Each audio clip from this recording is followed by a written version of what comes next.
Hello fiber friends, and welcome to wrapping up the worst Vlogmas of 2024.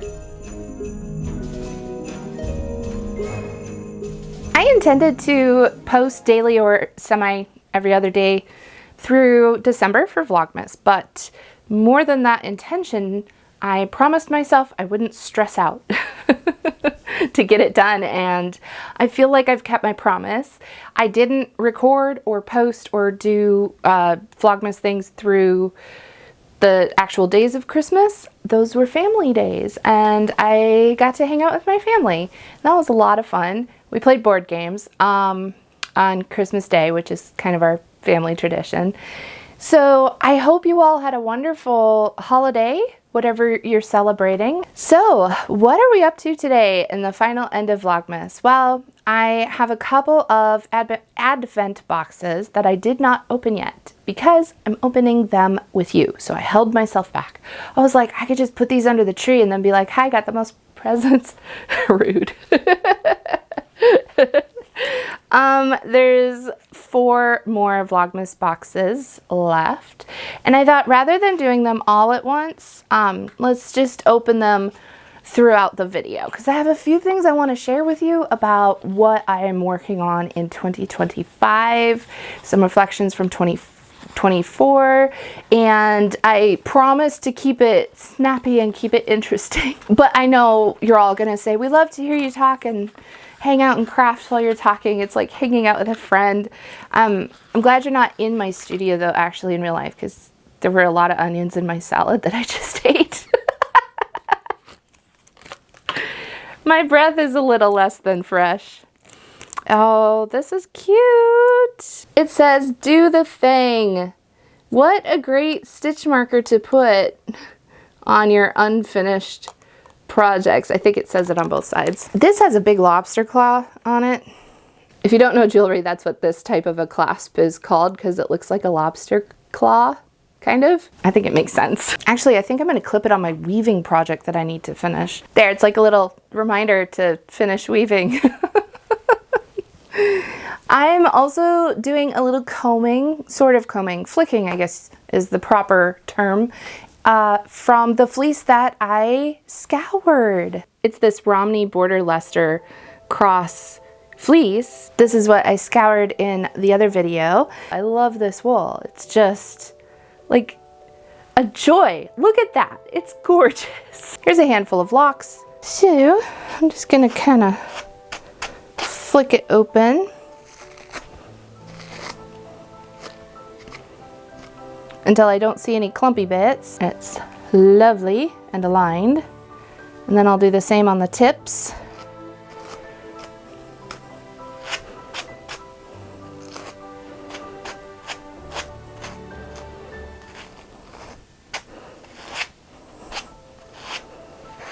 There we go.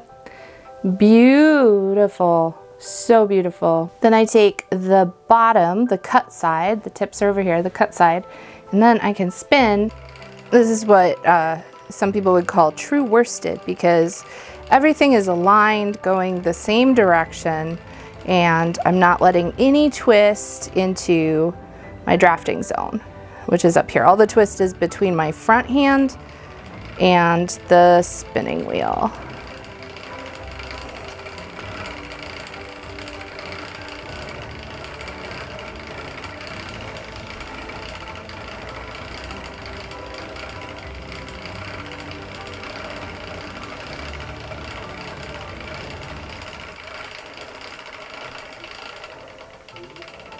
And this is what my yarn is looking like, which is lovely.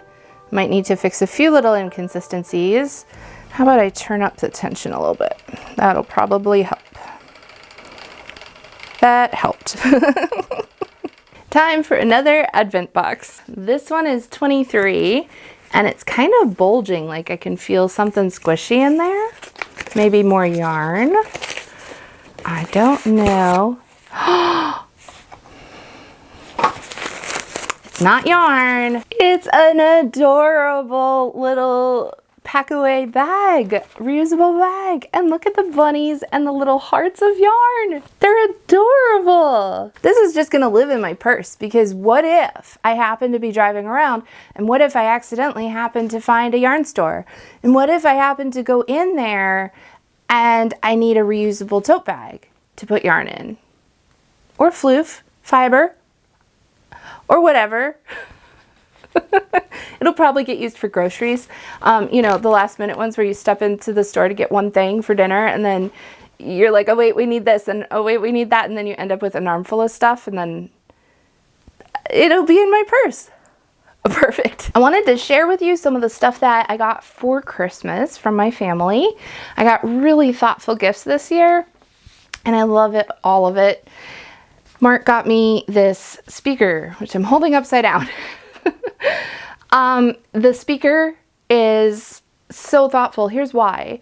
I have earbuds, but they're kind of noise canceling, and oftentimes when I'm using my earbuds, I can't hear my equipment, whether that's my sewing machine or my spinning wheel, which sounds like a cat purring. And sometimes I want both. I want to listen to music and I want to hear what my equipment is doing. Sometimes that's important for like troubleshooting, and my old sewing machines, I really like to listen to them because if there's gonna be a problem, they're gonna make a fuss about it, so I'll hear it. Now I can do both.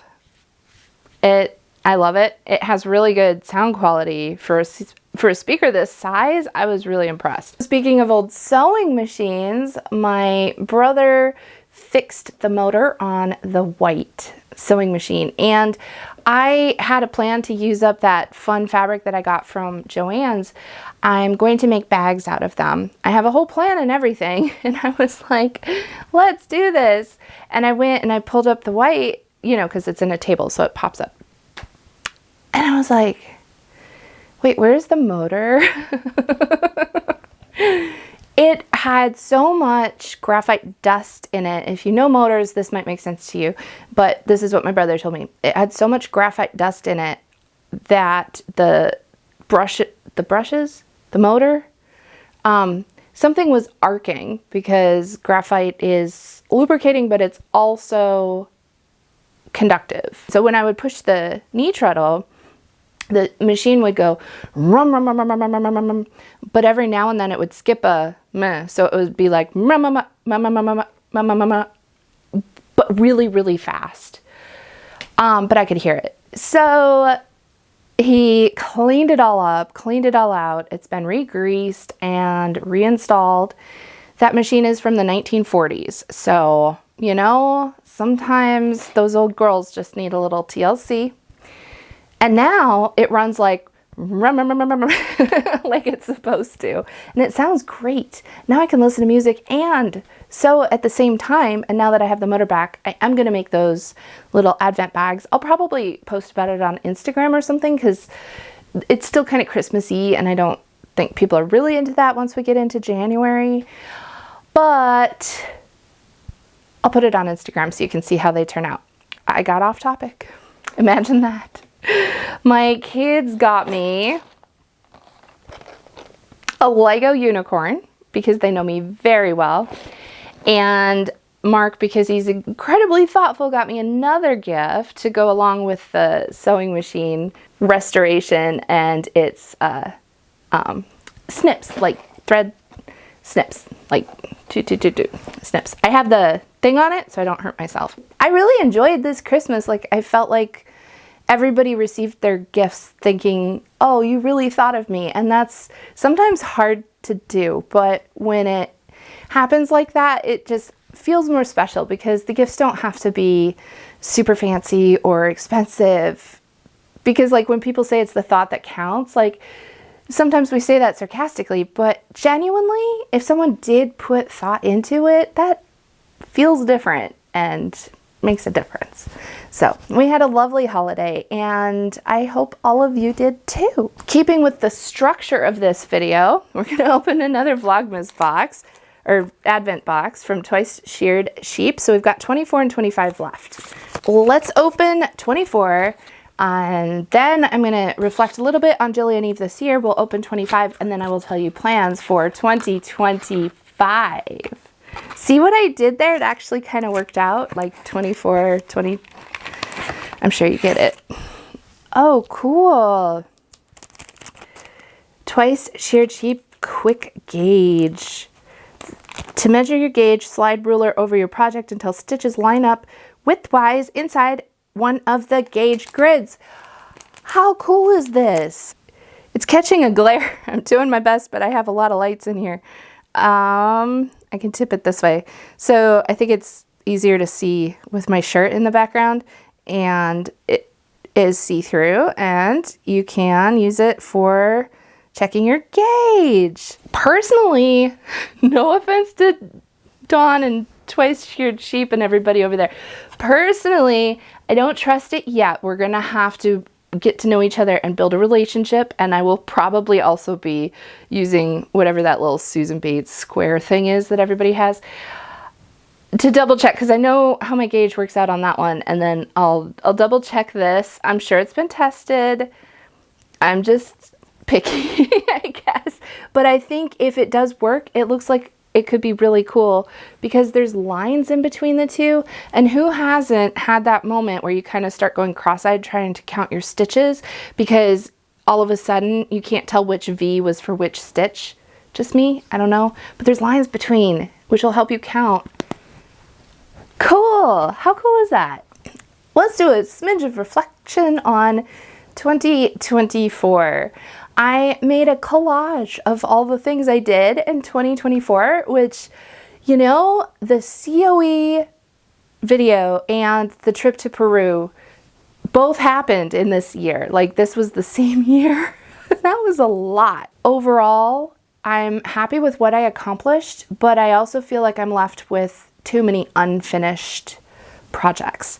So I will carry those with me moving forward, but a couple things I noticed, which I found very interesting on YouTube. When I was preparing for the COE video, I didn't do much of anything else. It was my sole focus, and so I didn't have any videos go up. And you can see on my chart that there's a little spike when that video happened. That spike is showing how many people were viewing on that day. And then after the COE video, it kind of dropped down because I was like burnout recovery, big time. And then we had the Rainbow Pride Shawl, and then the most important tool in human history and why no one knows about it. That video that I did where I was just kind of a little video essay while I was spinning and walking through the woods. Somehow that video took off better than anything else I've had lately. And I got this big boost of a spike of views in the summer. And then I had a couple other videos after that that did well. Then there's a big dip. And that's when I went to Peru. And then there's a little pickup at the end of the year, and that is from Vlogmas. So you can all see how the views on my channel have gone up and down, and it really correlates with the video that I've released and who shows up to watch it. One of the main things that I notice when I look at the ups and downs over the graph of this past year is that I had some burnout recovery time, and I had some just sort of personal body dysmorphia kind of comments that were body shaming period of time. And so during those two periods of time, I wasn't posting videos.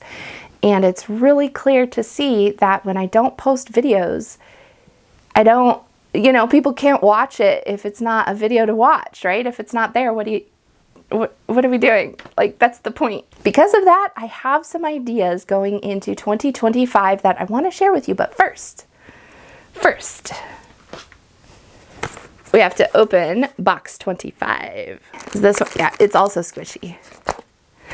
Oh, it's a project bag. And it's so cute. That's to all of us.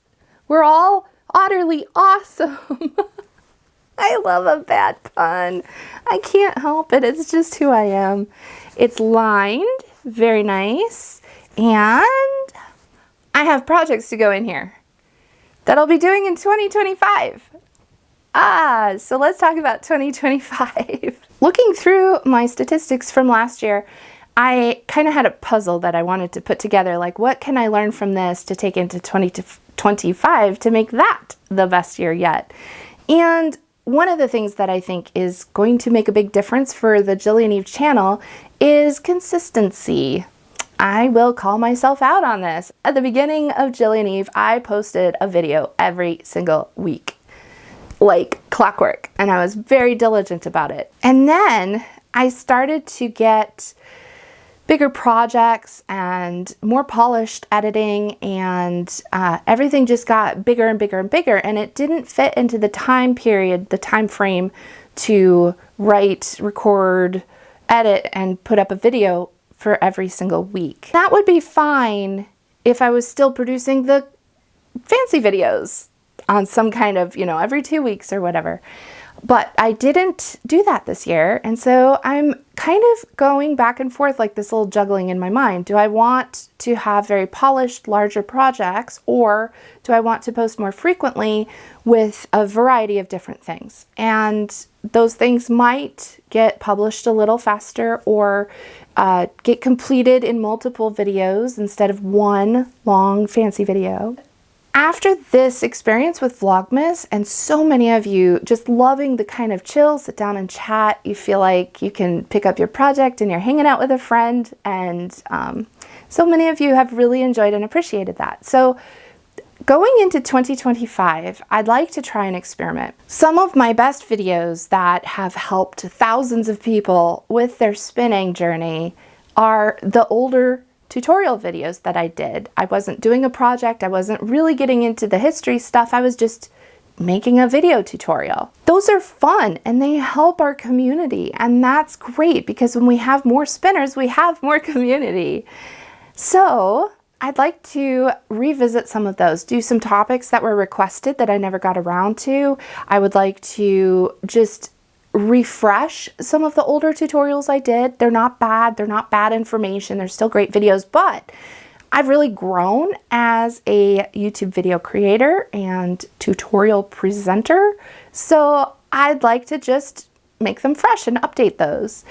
But I don't want that to be every single week because that starts to feel less personal. Then I was thinking, oh, what if I just vlog my studio time? I just bring you into my studio with me when I'm working on stuff. I show you when it goes wrong and how I fix it. I'm not opposed to showing and talking about how I fix things. It's just that often that gets cut for time. And then I was thinking some of my biggest videos from this year were commentary videos where it was kind of like an essay with some historical research and just sort of presenting some ideas around different topics. And I really enjoy doing that. And they take so long to plan and research. You wouldn't think so because there's not like a whole knit sweater or whatever. It's just that the time going into it is differently spent, like the research and stuff like that. So what if I did those once in a while, but I didn't make it the focus? And then I was thinking, well, all of this sounds great, but what if I just want to do and be my goofy self?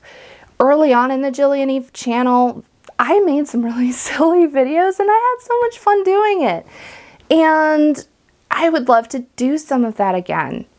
And then I realized I had 4 categories, each one taking a different amount of labor and a different kind of a focus of labor. And that is good to prevent burnout because you can switch from one thing to a different thing. You can let ideas develop over the course of a month for a different commentary or history research type of video.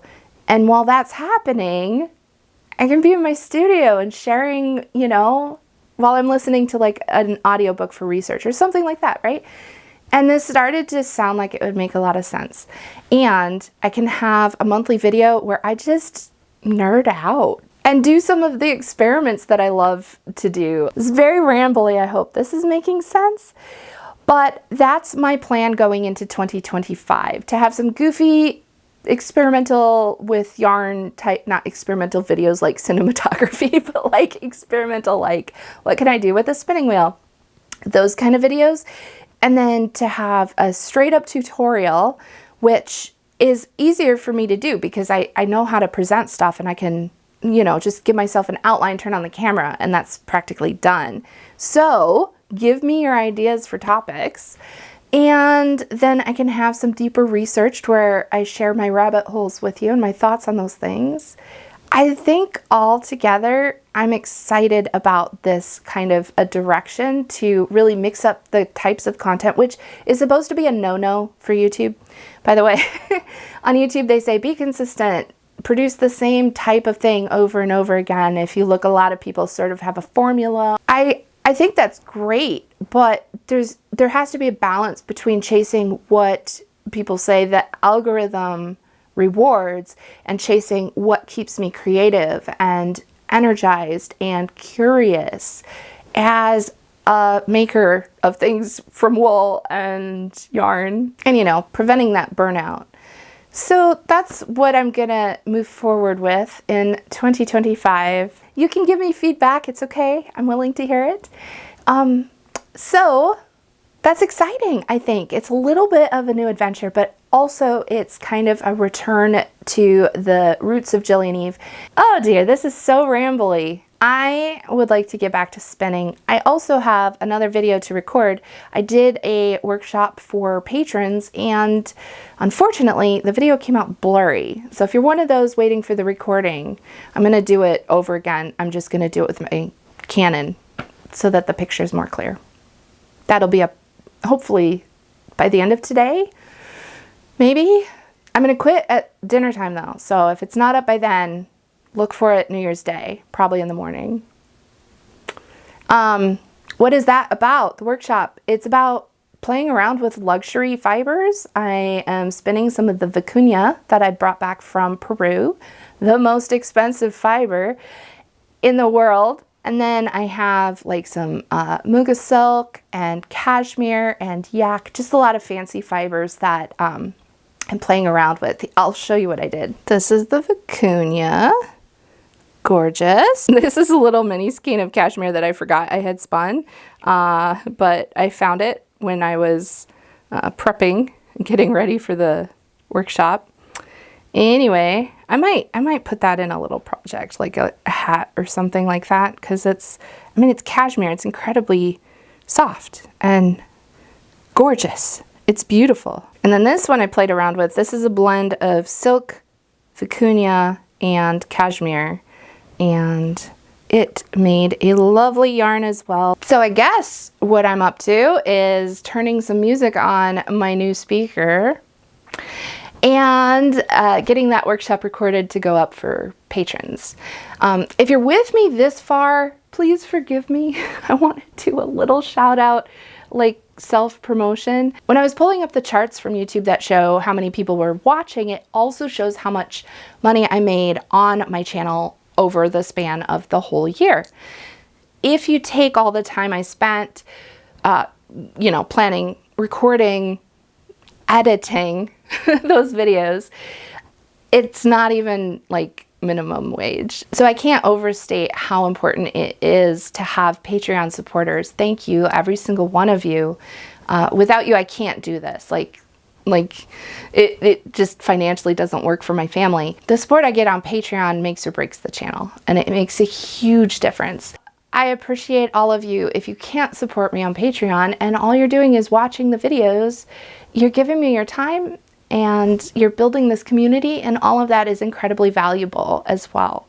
So I appreciate every single one of you. And if you want to find a way to help out the Jillian Eve channel, just hitting thumbs up and liking videos, subscribing, sharing the videos with friends and who you think might enjoy it, that also really helps out as well, because that tells YouTube, hey, it's a good video, it's valuable, show it to other people. That's how the videos that you have on the side of the screen when you're watching a video, that's where those come from, because the algorithm has decided that it's a video you might like for whatever reasons it has. Nobody really knows. So that brings us, I guess, to the end of Vlogmas 2024, as well as the end of 2024. Thank you all so much for hanging out with me. I appreciate every single one of you. I will wish you all the happiest of happy spinning, no yarn barf, no knots in your yarn, no felted roving, and I wish you all the vibrant colors that are your favorite in every comb top. those are a batch of blessings for the end of the year. All right, friends, I'll see you in 2025 in a new video. Happy spinning.